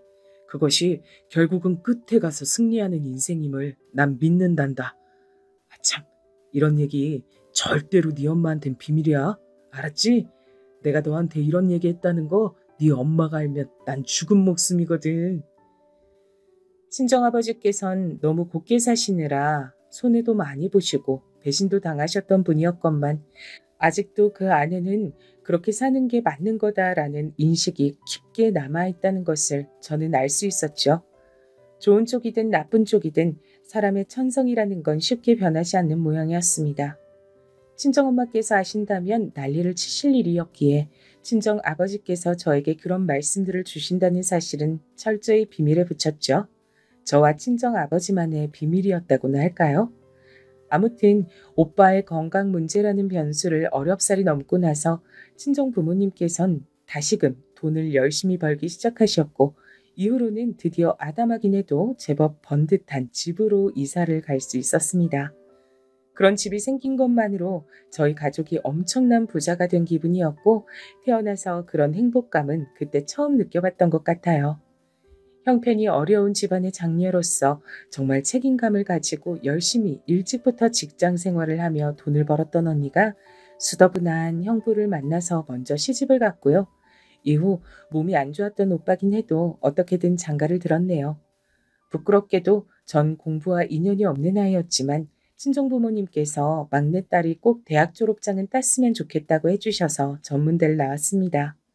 이런 걸 보면 모든 건 시기가 있는 것 같아요. 집안 사정이 몹시 안 좋아서 형제들이 줄줄이 학업을 포기했지만 딱 본인의 때에 학업을 이어갈 수 있어서 형제들과 달리 가방끈을 좀 더 길게 단 경우들이 여러분 중에서도 반드시 있을 것 같네요. 제가 오빠, 언니보다 잘나서 대학을 나온 건 아니었고 정말 감사하게도 상황이 그렇게 돼서 전문대라도 나올 수 있었으니까요. 취업과도 연결이 돼서 무난하게 작은 일자리도 구할 수 있었죠. 집안에서 제일 고생덜한 막내라는 생각을 지니고 있던 전 친정 식구들이 신경 쓰이지 않도록 문제없이 잘 굴어야 한다는 생각 역시 함께 지니고 있었습니다. 결혼도 그런 생각의 연장선이었죠. 3남매 중에서 하나 남은 제가 얼른 결혼을 마저 해치워야 친정 부모님께서 비로소 한숨 돌리실 거라고 여겼습니다. 다니던 직장의 상사분께서 연결해준 남자하고 결혼하게 됐어요.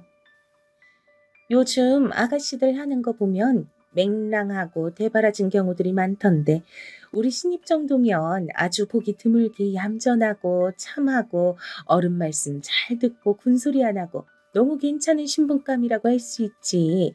나이도 아직 어리니까 더 나이 먹어서 가치가 떨어지기 전에 빨리 시집가는 게 좋아. 내가 정말 조건 괜찮은 사람 하나 아는데 어디 잘 만나봐. 시간이 지나 그때를 지금 회상해보면 그 상사분 정말 웃기지도 않는 짬뽕 같은 사람이었어요. 저만 보면 매일같이 입에다가 우리 신입은 요조 숙녀야. 우리 신입은 형모 양처가 되겠어. 라는 소리를 달고 살았어요. 그런 황당한 소리에 대꾸는커녕 하고 매번 고개를 꾸벅 숙여 보였던 과거의 제가 답답할 따름입니다. 그런 사람이 연결해준 남자였으니 어떤 인물일지 예상이 가시나요? 시댁 근처에서 시부모님께선 문구점을 작게 운영하고 계셨고 남편은 그때 막 자기 사촌하고 사업을 시작한 참이었어요. 모르긴 몰라도 전망이 괜찮다는 평을 듣고 있었습니다. 그래서 친정부모님께선 제 결혼자를 좋게 보셨어요. 남편은 저보다 7살이 많았는데 저에게 구는 행동만 보면 그것보다 더 차이가 나는 것처럼 굴었어요. 처음엔 남자답다, 강단이 있구나 이렇게 생각했던 면모들이 시간이 지날수록 아주 고압적인 것처럼 보이기 시작했죠. 결혼을 얼른 하는 게 낫겠다는 생각에만 사로잡혀서 제가 결혼이란 중대사를 너무 경솔하게 판단한 듯 싶었습니다. 제가 다니던 직장은 결혼한 지 딱 반년 만에 갑자기 망해서 없어졌고요. 그래서 저는 일자리를 잃은과 동시에 그때 제 임신 사실을 알게 됐어요. 어쩐지 몸 상태가 오락가락 하더니만 임신 때문이었던 것이죠. 일자리도 없어졌고 임신 사실도 알게 됐고 몸도 안 좋은 김에 잠시 쉬고 있던 그 시기였습니다. 전화가 와서 받아보니까 시어머니셨어요. 너 지금 어디니? 뭐 하고 있었어? 네? 집이죠. 집으로 전화 거셨잖아요. 내가 지금 그걸 몰라서 묻는 거겠니? 네가 이렇게 싸가지 없이 대답할 줄 아는 애란 걸 덕분에 처음 알았다. 죄송합니다. 근데 무슨 일로 이 시간에 전화를 다 주셨어요?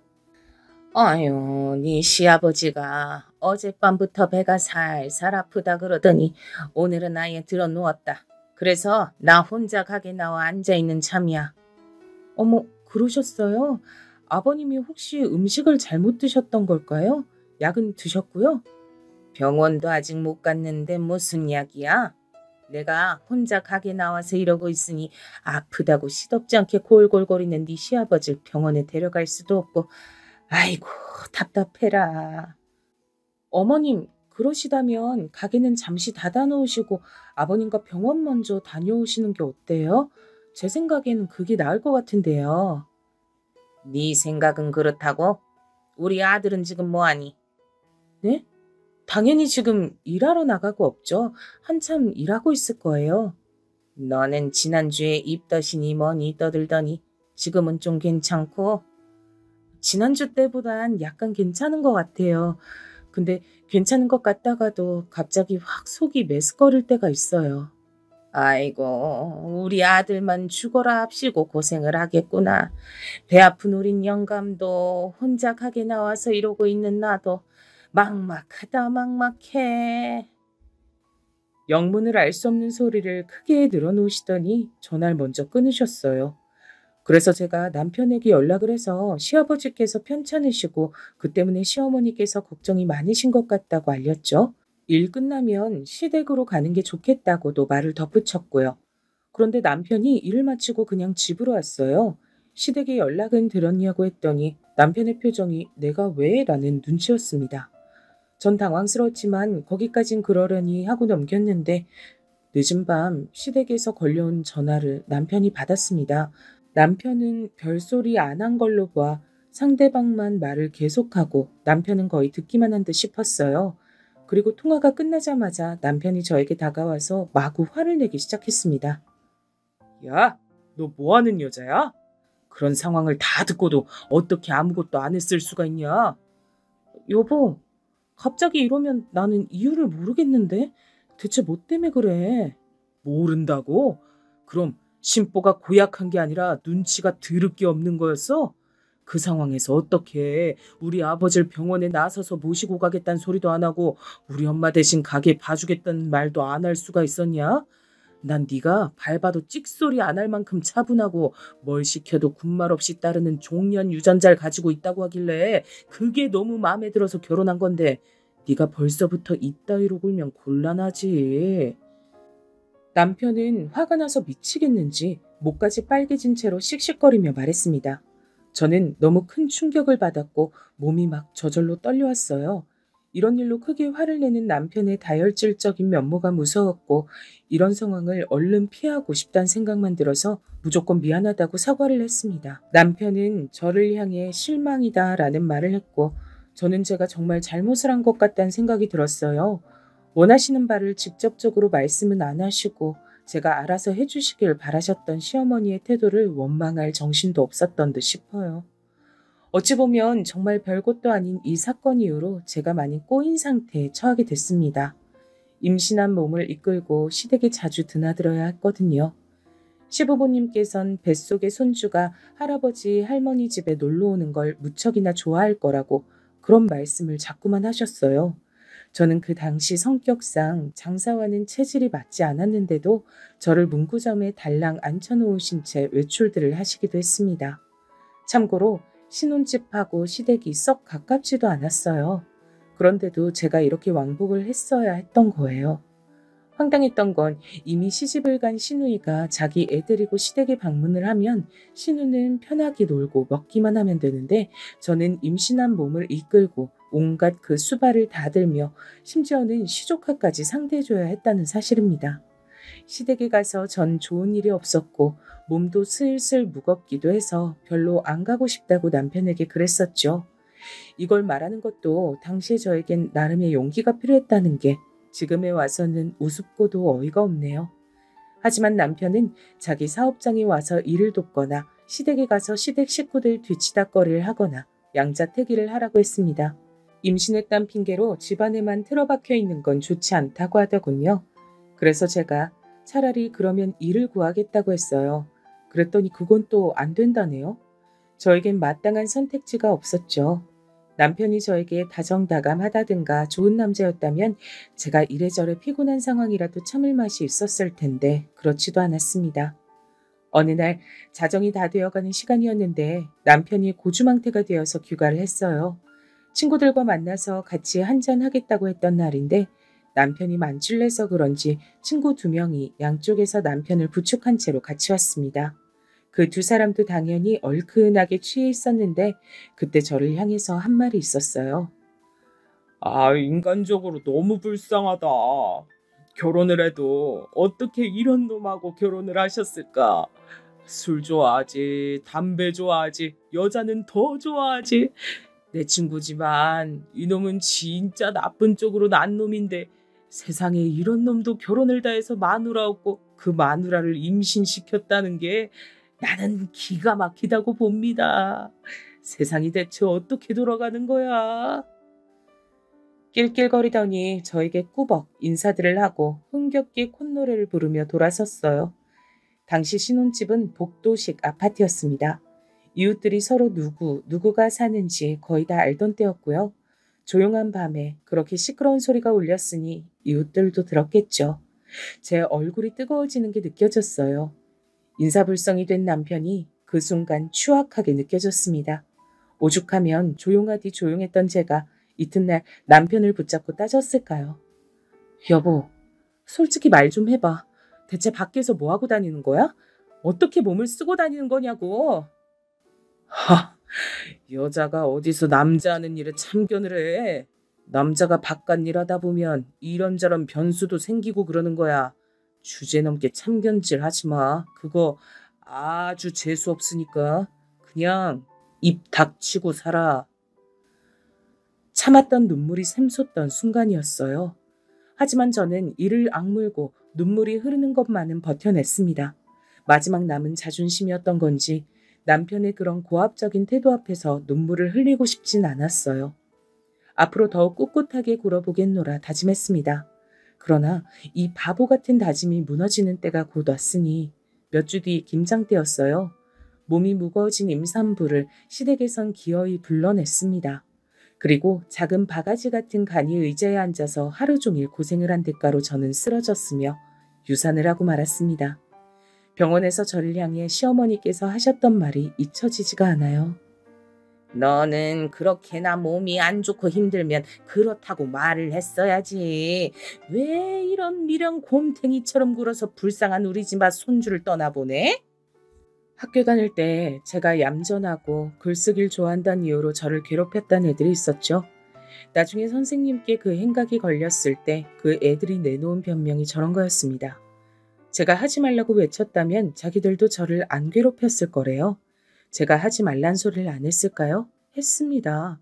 그런데 안 들리는 척 걔들이 그렇게 굴었을 뿐이에요. 시어머니도 마찬가지셨죠. 저 몸이 안 좋아서요. 오늘은 너무 피곤해서요. 지금 너무 힘들어요. 이런 소리 매번 해봤자 돌아오는 것은 질책 가득한 눈빛이었어요. 고작 이런 것도 못 견뎌내서 우는 소리를 하는 거냔 책망이었죠. 본인도 잘한 거 하나 없으면서 남편은 자기 가족들한테 모든 탓을 돌렸습니다. 자기가 저한테 사과하기 싫으니까 그렇게 군 거 전 알고 있었어요.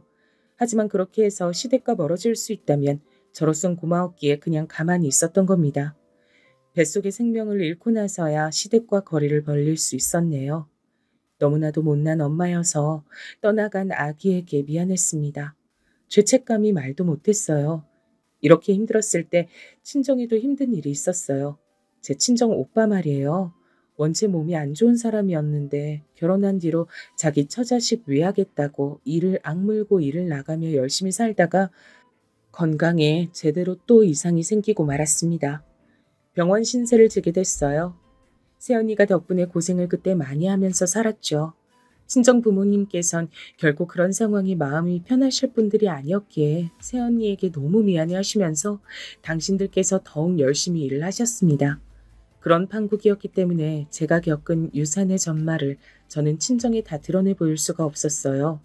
저는 애써 전 괜찮아요 라는 말을 했을 뿐입니다. 저까지 걱정거리를 얹어드리고 싶진 않았어요. 하지만 유산의 아픔, 그간 쌓여온 스트레스들로 인해 전 가만히 있어도 심장이 막 두근거리고 가끔 식은땀까지 나기 시작했죠. 그래도 친정 식구들에게 달려가서 저 힘들다고 부르짖을 수가 없었어요. 친정에 또 힘든 일이 생겼거든요. 친정 부모님께서 작게 가게를 얻어서 장사를 오래 하고 계신 참이었잖아요. 거기서 일이 터졌습니다. 이웃집 가게에서 위생을 심각하게 안 지키고 작정하고 탈세를 하고 이런 것들을 친정 부모님께서 알게 되신 거예요. 그 가게가 제대로 걸릴 일이 있었다고 합니다.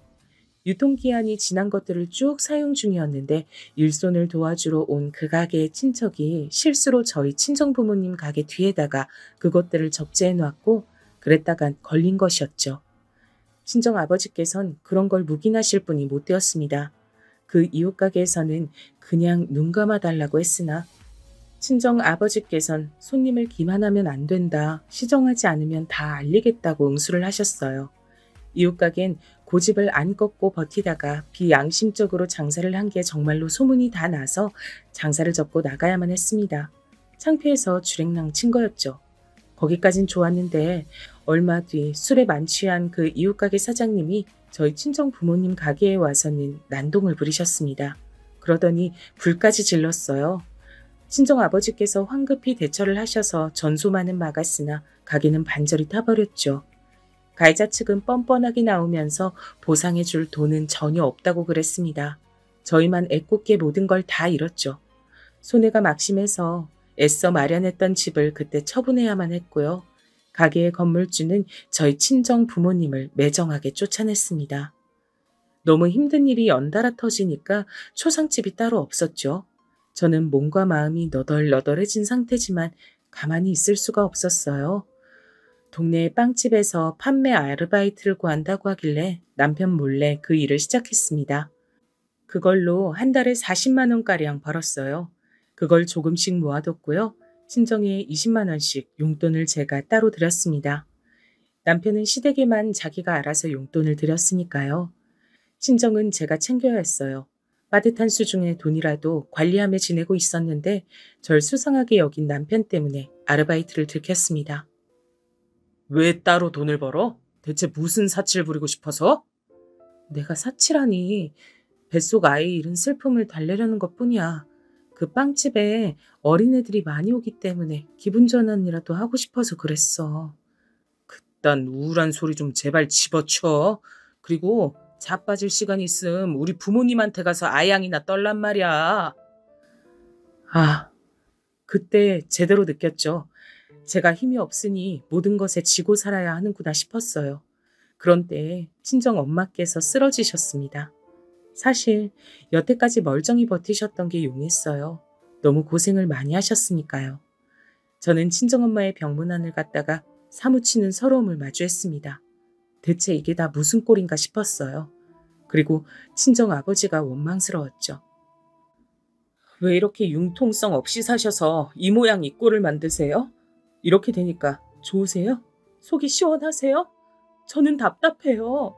매사에 답답한 제 자신이 너무 싫고요. 이런 제가 아버지를 닮아 이러는 것 같아서 더 싫어요. 저는 친정 아버지 앞에서 한껏 감정적으로 굴고 말았습니다. 그간 억눌렀던 게 터졌던 모양이죠. 제 앞에서 친정 아버지께선 고개를 푹 숙이셨어요. 그저 미안하다고 하실 뿐이었죠.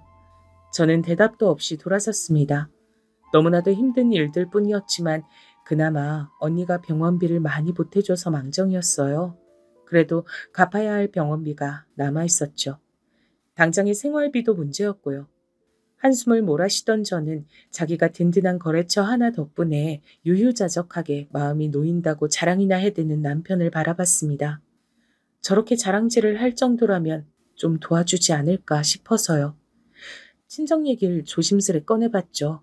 도와달라 그랬어요. 하지만 남편이 코웃음을 쳤습니다. 아니, 절대 안 돼. 이유가 뭔 줄 알아? 그럴 때 한 번 도와주면 끝이 없거든. 도움 없이 호되게 당해봐야 정신을 차리는 부류가 있어. 바로 장인어른 같으신 분이지. 하여간 답답하신 양반. 날 봐.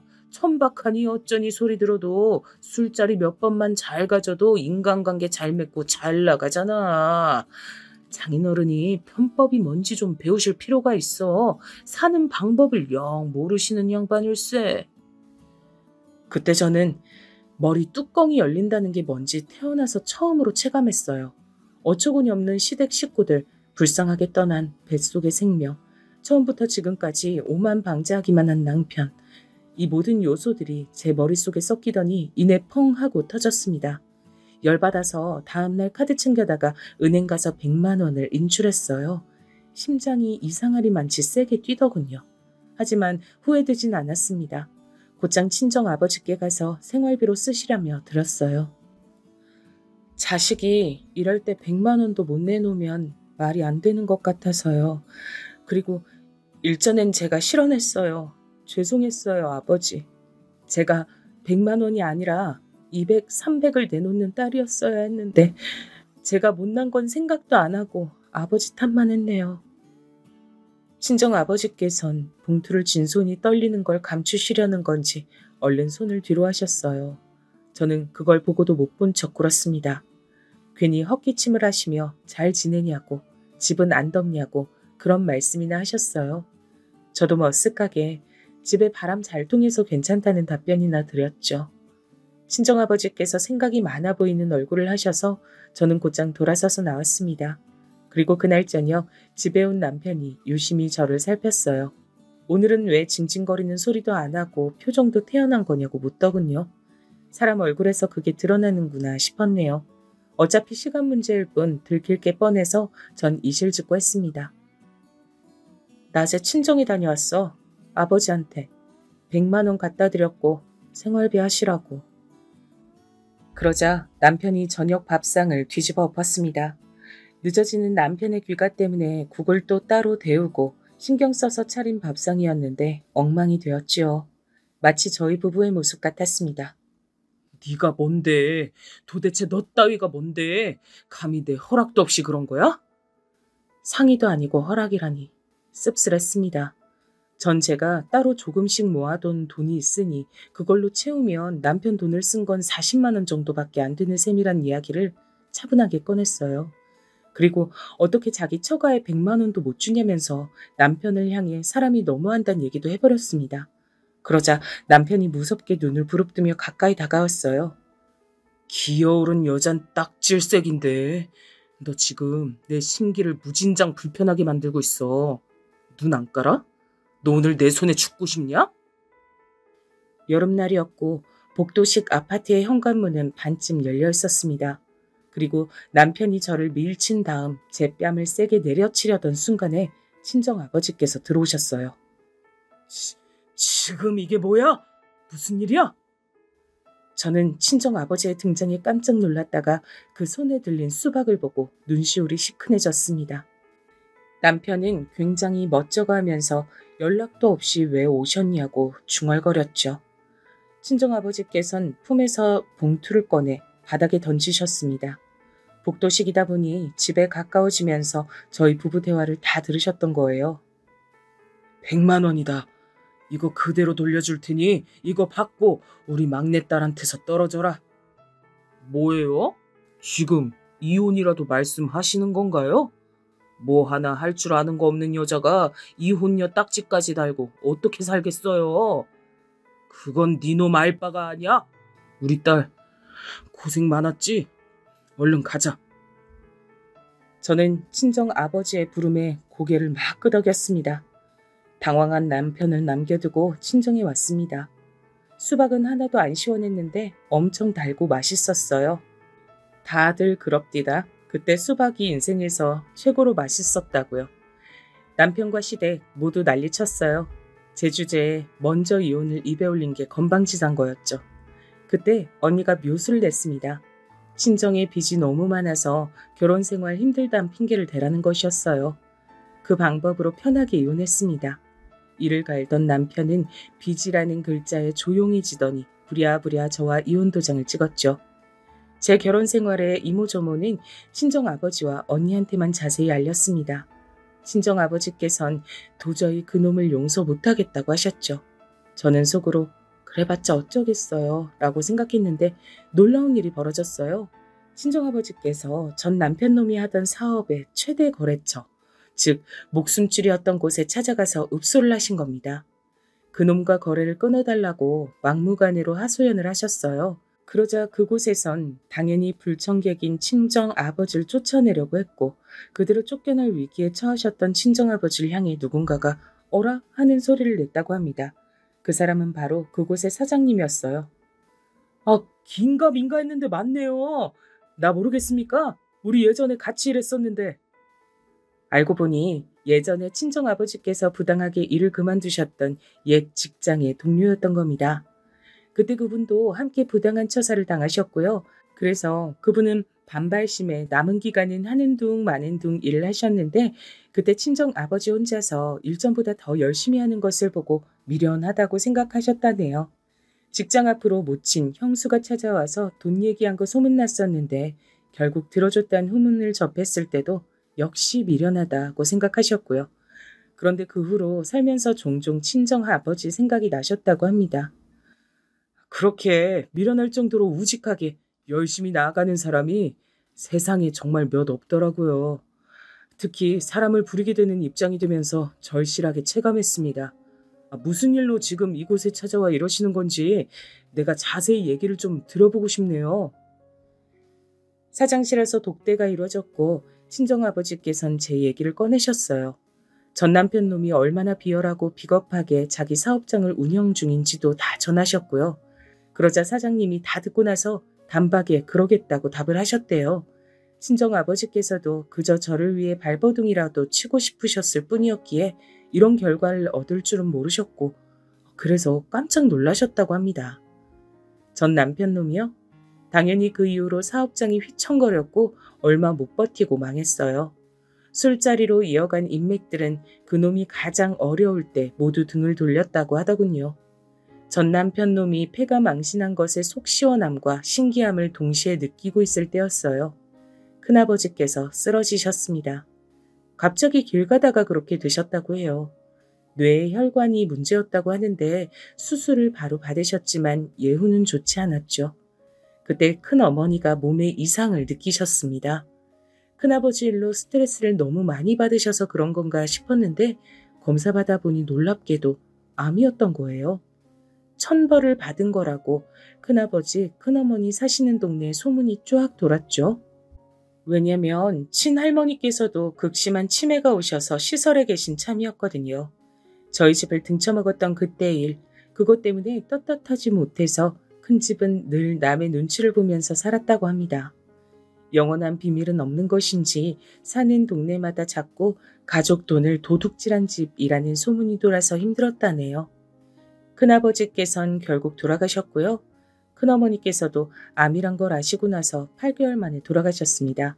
그리고 돌아가시기 전에 저희 친정 부모님을 향해 정말 미안하다고 사죄를 하셨고요. 오직 미안하단 마음뿐이야. 그땐 내가 정말 왜 그랬을까? 당장에 돈이란 것만 보고 내가 눈이 멀었었어. 항상 속이 얹힌 것처럼 불편하게 살더니 결국 이렇게 암에 걸려 일찍 세상을 떠나게 됐으니 사람들 말대로 천벌을 받은 것이겠지. 큰어머니께서 가쁜 숨을 몰아쉬시며 흐려진 초점으로 그렇게 중얼거리셨을 때 친정 부모님께선 서로의 손목을 꽉 잡으신 채 일심동체로 용서한다는 대답을 하셨다고 합니다. 그런데요, 그 이후로 정말 놀라운 일이 벌어졌어요. 친정엄마의 체력이 확 올라왔습니다. 게다가 평생 약하게 살 줄로만 알았던 오빠의 몸이 점차 건강해졌어요. 모두가 말도 안 되는 일이라 그랬죠. 친정 부모님과 오빠, 새언니는 새로이 장사를 시작했습니다. 그리고 장사를 시작한 지 며칠 안 됐을 때 전에 했던 가게에서의 단골 손님이 신기하게 우연히 방문을 해주신 거예요. 그분이 깜짝 놀라시더니 주변에 소문을 잘 내주겠다고 하셨어요. 늘 양심적으로 장사를 하시는 분들인 거 단골인 내가 제일 잘 알았죠. 아이고, 다시 이렇게 뵙게 되니 반갑습니다. 내가 여기로 다시 단골할게요. 소개시켜주고 욕먹을 집이 절대 아닌 거라니까 주변에 소문도 잘 내겠습니다. 그러더니 손님이 막 늘어나기 시작했어요. 금세 장사가 잘 되었죠. 친정아버지께서 어느 손님과 대화를 주고받다가 막내딸이 이러저러해서 혼자다라고 하셨는데 그 손님이 그렇다면 주선을 해주고 싶다고 하신 거예요. 너무 갑작스러웠죠. 하지만 정말 괜찮은 청년이라는 소리에 호기심이 생겨서 한번 만나봤습니다. 그리고 고민 끝에 재혼을 하게 됐죠. 저랑 동갑인데 결혼하고 나서야 말을 놨습니다. 사람에 대한 기본적인 예의가 바르고 매사에 신중한 남자예요. 시댁도 정말 좋고요. 시부모님께선 며느리 부담시킬까봐 먼저 연락하시는 것도 고민하시는 분들이세요. 시댁에 가면 버선발로 마중을 나오십니다. 처음부터 그러셨고 세월이 많이 흐른 지금까지도 그러시네요. 제가 점심때 도착하게 간다고 한다면 아침부터 단장 다 마치고 집안 깨끗하게 쓸고 닦으시고 시계만 보며 저를 기다리셔요. 손주들보다 며느리가 이쁘다고 해주시고요. 너무나도 고마운 일입니다. 아, 참고로 저희 친정 부모님 아직까지 두 분 다 건강하시고요. 이제 가게는 새언니가 진두지휘를 하고 있으며 오빠가 뒷받침 역할이에요. 언니하고 형부도 재밌게 잘 사는 중이고요. 우여곡절 끝에 찾은 마음이 편안한 일상은 어쩌면 스스로의 신념을 중요시하는 친정아버지께서 쌓아 올려주신 것일지도 모른다는 생각이 사연글을 마치는 동안 드는 중인데요. 여러분의 생각은 어떠신가요?